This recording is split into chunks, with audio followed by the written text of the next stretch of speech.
All right, good evening, community groups. So we are in week 3 of our series, Understanding the Ways of God.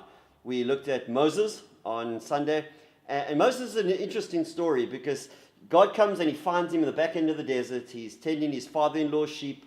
He's been out of Egypt for 40 years, and God calls him to be the deliverer of Israel. And in that way, he becomes a pattern of Christ. As Jesus delivers us from sin and the slavery and bondage to sin, Moses delivered the people of Israel.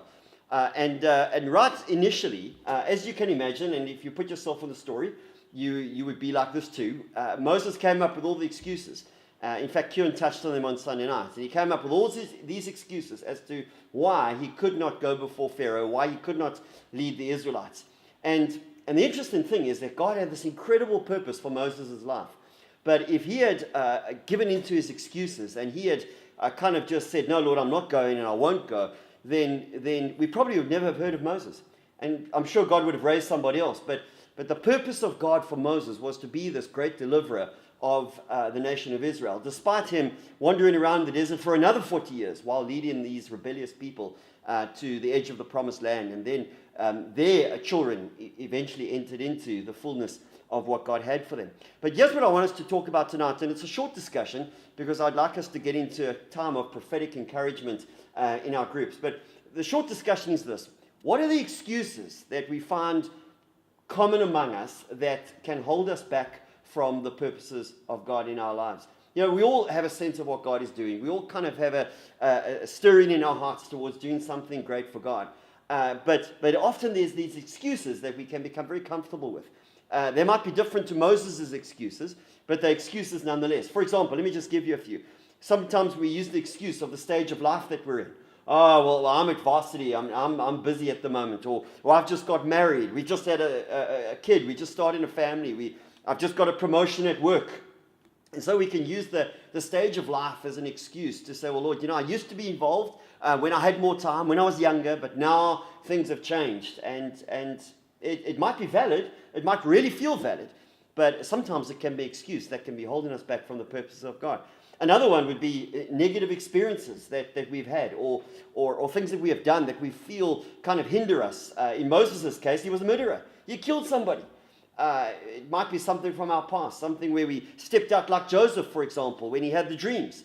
And then later on in prison, the cupbearer and the baker, they have dreams, and Joseph could have gone, I'm just not going there. I had a bad experience interpreting dreams when I was younger, and I'm just not going there. And so we can use that as an excuse to say, well, I'm not going to go back there. It was a time of great pain for me, and so I'm just not going to do that.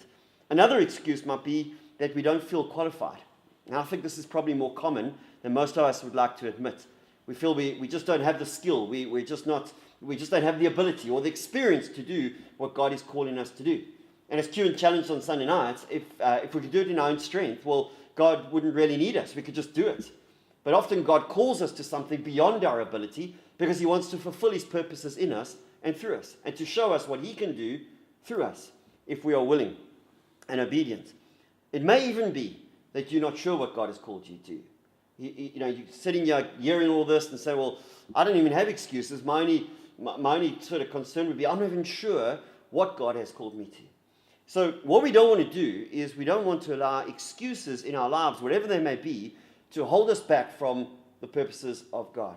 So maybe what you want to do in your groups is maybe to talk around some of these excuses. Some of them that I might have mentioned, maybe some of what Moses mentioned, might ring true in your experience or what you find Christians commonly use as an excuse as to why not to get more involved. Maybe you just want to talk around that, because when we can identify the excuses, we find ourselves in a much better position to identify them and go, I'm not going to make those excuses any longer.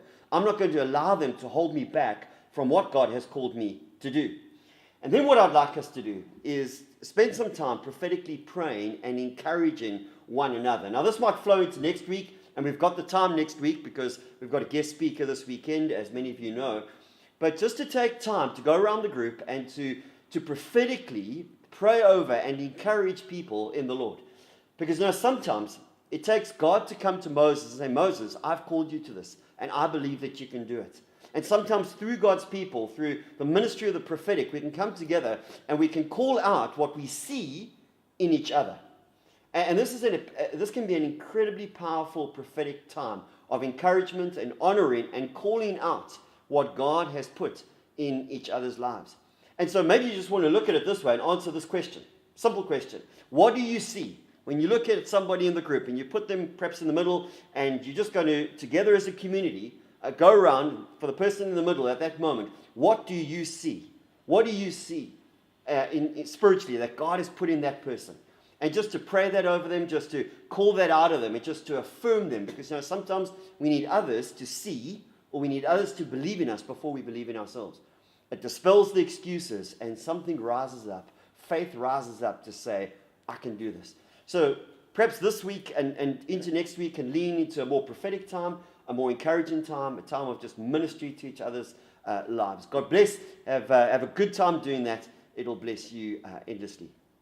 Amen.